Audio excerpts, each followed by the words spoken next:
Good morning, ketemu lagi dengan Ibu Sonya. Sebelum kita memulai devosi hari ini, Ibu Sonya sangat berharap anak-anak kelas 3 maupun anak-anak kelas 4 sudah menyiapkan Alkitab, sudah siapkan hatinya, dan sudah juga duduk dengan rapi di tempat yang nyaman agar kita bisa memulai devosi dengan baik.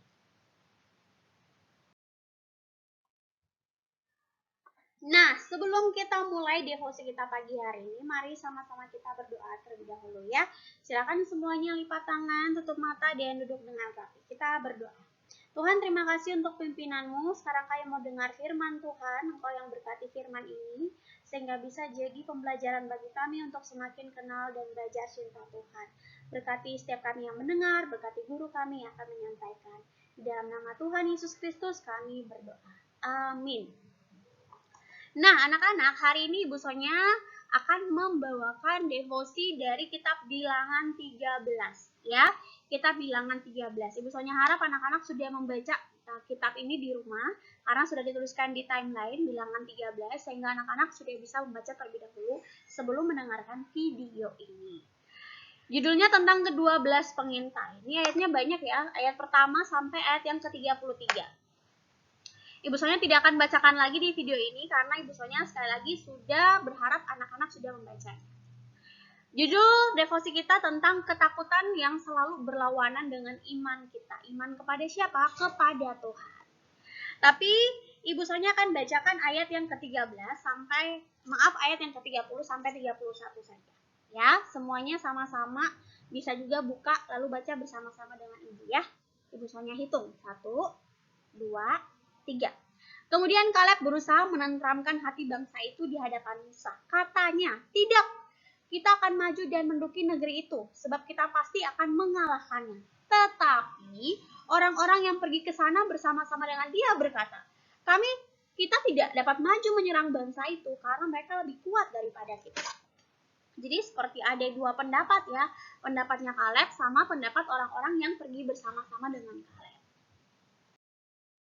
Nah, anak-anak, kalian tahulah bangsa Israel ini berjalan melewati padang gurun untuk pergi ke sebuah tempat yang sudah dijanjikan oleh Tuhan, yaitu negeri Kanaan. Jadi Tuhan sudah berjanji akan memberikan Kanaan, daerah Kanaan, negeri Kanaan kepada bangsa Israel. Jadi bangsa Israel ini jalan menuju padang gurun untuk sampai ke tanah Kanaan. Nah, ya jadi mereka jalan dalam satu berbaris dengan rapi ya mereka ya di gambar ya. Kemudian Tuhan berfirman kepada Musa, untuk apa setiap suku Israel itu harus mengirimkan wakilnya? Ngapain mereka dikirimkan wakil? Untuk mengintai negeri Kanaan. Mengintai itu sama dengan pergi ceklah kalian 12 orang. Kan suku Israel itu ada 12 ya. Jadi 12 setiap perwakilan 12 orang itu pergi cek dulu ke Kanaan sana. Yang lainnya sambil nunggu. Jadi 12 orang itu pergi duluan. Nah, jadi yang dikirim ke mengintai negeri Kanaan itu ada 12 orang ya. 12 orang mewakili setiap suku Israel. Jadi mereka yang diperintahkan Musa melalui firman Allah kepada Musa untuk mewakili bangsa Israel lainnya pergi mengintai, pergi cek apa sih yang terjadi, apa sih yang ada di sana di tanah Kanaan itu. Nah, anak-anak, jadi 12 orang ini yang diutus Musa, mereka itu berjalan mulai dari padang gurun Sin. Dari Desert of Zin. Mereka jalan dari padang gurun Sin. Kau bayangkan aja padang gurun itu bagaimana panasnya, begitu ya. Mereka sampai di satu daerah namanya Rehob.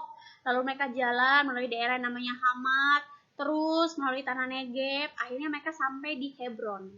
Nah, kemudian ketika mereka sampai di Hebron, mereka sampailah di satu tempat yang namanya tanah atau lembah Eskol. Nah, gitu ya. Jadi perjalanan mereka lumayan panjang nih.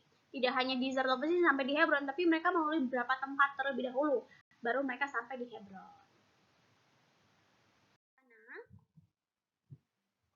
Nah, mereka ini memotong setandan buah anggur ya di lembah itu. Jadi mereka potong satu tandan, satu kayak apa ya, satu sisir, kalau pisang ya sisir, jadi satu tandan buah anggur di Lembah Eskol. Jadi tempat itu dinamakan Lembah Eskol karena tandan buah anggur itu dipotong orang Israel di sana. Nah, sesudah lewat 40 hari, pulanglah mereka. Mereka kembalilah ke tempat di mana bangsa Israel yang lainnya ada dan bersama-sama dengan Musa. Mereka pulang terus mereka ngapain? Mereka laporlah kepada Musa apa yang mereka lihat. Mereka pengen kasih tahu Musa apa yang mereka lihat di sana. Lalu mereka mulai ceritakan kepada Musa bahwa wah, negeri itu tuh berlimpah dengan susu dan madunya, dan inilah hasilnya kami bawa. Kami bawa buah anggur gitu ya. Lalu mereka juga bilang tadi bahwa mereka itu kita nggak bisa nih untuk melawan mereka karena di sana itu orang-orangnya tinggi-tinggi begitu ya.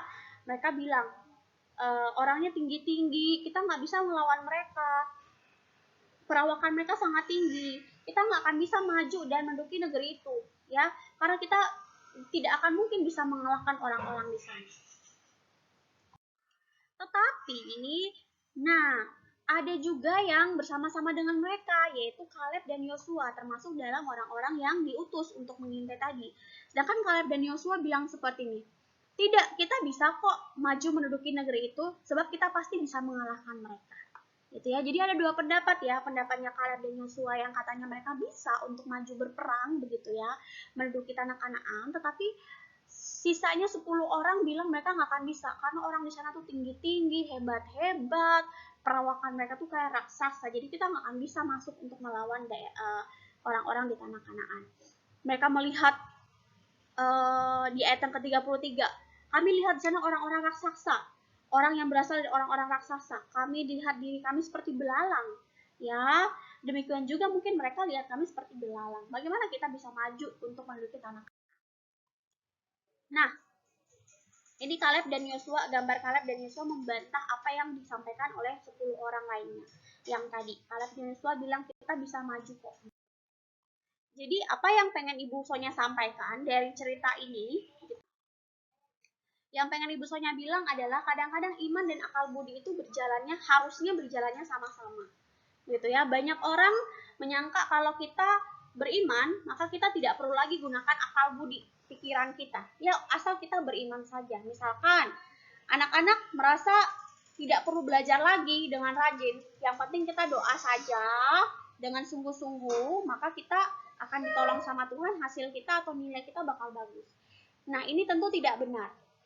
Untuk kita dapetin nilai yang baik, kita harus belajar sungguh-sungguh menggunakan akal budi kita juga, ya. Karena jika kita berdoa dan kita memiliki iman kepada Tuhan, Tuhan yang akan memberikan kemampuan kepada kita untuk mengerti apa yang kita pelajari. Nah, kemudian yang mau saya sampaikan juga cara pandang setiap orang berbeda, tergantung iman dan kepercayaannya. Nah, ini berhubungan sama yang pertama ya. Cara pandang Kaleb dan Yosua berbeda sama cara pandang 10 orang lainnya. Kenapa? Tergantung iman dan kepercayaannya. Berarti Kaleb dan Yosua ini benar-benar percaya Tuhan itu akan menolong. Kenapa? Karena Tuhan sudah berjanji akan membawa bangsa Israel ke tanah Mesir. Sedangkan 10 orang ini berarti mereka masih ragu akan janji Tuhan. Mereka belum benar-benar imannya itu percaya sama Tuhan, percaya kepada apa yang Tuhan sampaikan. Jadi terkadang kita melihat hanya apa yang ada depan mata kita dan kita mengabaikan penyertaan Tuhan. Ibu Sonya kasih contoh. Di dalam pembelajaran HBL saja, kita melihat apa yang ada depan kita. Oh, ini sulit sekali. Aduh, saya nggak bisa Zoom, saya nggak bisa GCR. Tapi kita mengabaikan penyertaan Tuhan. Apa penyertaan Tuhan? Penyertaan Tuhan adalah kita masih dikasih kesempatan belajar. Anak-anak coba bayangkan banyak mungkin yang nggak bisa belajar seperti kita. Ya, harusnya kita bersyukur karena Tuhan masih menyertai kasih kesempatan kepada kita. Kita hanya melihat kesulitan yang ada depan mata kita tanpa melihat di belakang kesulitan itu banyak hal yang Tuhan lakukan lewat orang-orang di sekitar kita untuk mendukung apa yang kita pelajari saat ini. Gitu ya. Apa yang kita lihat tergantung dari bagaimana cara kita melihat. Kalau bagaimana kamu melihat itu jelek, maka pasti kepikiran kamu akan jelek. Kalau kamu melihat itu hal yang baik, maka pasti dalam pikiran kamu itu hal yang baik. Gitu ya. Jika kamu melihat dengan iman, maka semua itu akan terasa dengan mudah. Jika kamu percaya, oh Tuhan bisa menyertai saya selama pembelajaran HBL ini melalui online, maka semua kan terasa lebih mudah. Karena Tuhan pasti menuntun kamu, menuntun orang-orang di belakang layar yang menyiapkan pembelajaran untuk kamu, seperti guru-guru, orang tua. Jika kamu melihat itu sebagai satu iman dan penyertaan Tuhan, maka semua akan terasa lebih mudah. Tetapi, jika tanpa iman, kamu menjalani hari-hari kamu, pembelajaran kamu dengan, ya sudah, saya nggak percaya kalau Tuhan bisa menyertai saya, maka semuanya akan terasa lebih sulit. Gitu ya. Jadi ini hal yang bisa kita pelajari dari cerita ini. Jadi, anak-anak, iman kepada Tuhan memampukan kita untuk menghadapi semua hal yang menakutkan di dalam kehidupan kita. Apa sih dalam hidup yang tidak menakutkan? Semua hal menakutkan. Malam menakutkan, gelap menakutkan. Hari ini saya makan apa? Nggak makan, pasti kita takutnya nggak makan. Hari ini saya mau belajar apa? Kita takut nggak bisa belajar. Tetapi kita lupa bahwa kita punya iman kepada Tuhan. Iman kepada Tuhan memampukan kita untuk menghadapi semua hal yang menakutkan. Dan ketika kita percaya Tuhan menyertai, pasti Tuhan menyertai. Tuhan akan menyertai kita lewat segala macam caranya Tuhan. Gitu ya. Misalnya contohkan sekali lagi, di HBL ini kamu pasti merasa sangat kesulitan. Guru-gurumu juga kesulitan, orang tuamu juga kesulitan. Tapi kita melihat ini sebagai satu penyertaan Tuhan, kita masih dikasih kesempatan belajar, maka semua akan kita jalani dengan terasa lebih mudah. Begitu ya. Karena kita percaya sampai pada akhirnya Tuhan memampukan kita. Gitu ya. Jadi itu saja yang bisa Ibu saya sampaikan untuk anak kelas 3 dan kelas 4 hari ini. Kiranya anak-anak semua terus bertumbuh di dalam iman kepada Tuhan, yang memampukan kita semua menghadapi segala ketakutan-ketakutan di dalam kehidupan kita setiap hari. Ya, mari kita berdoa. Ya Tuhan, kiranya Tuhan memampukan setiap daripada kita untuk melihat segala sesuatu dengan kacamata iman kita kepada kami kepada Tuhan. Pimpin kami untuk pembelajaran hari ini, pimpin setiap guru-guru kami, pimpin setiap orang tua kami. Ampuni segala dosa dan kesalahan kami, dalam nama Tuhan Yesus kami berdoa. Amin. Demikian devosi kita hari ini kelas 3 dan kelas 4. Sampai jumpa lagi di devosi selanjutnya. Bye-bye.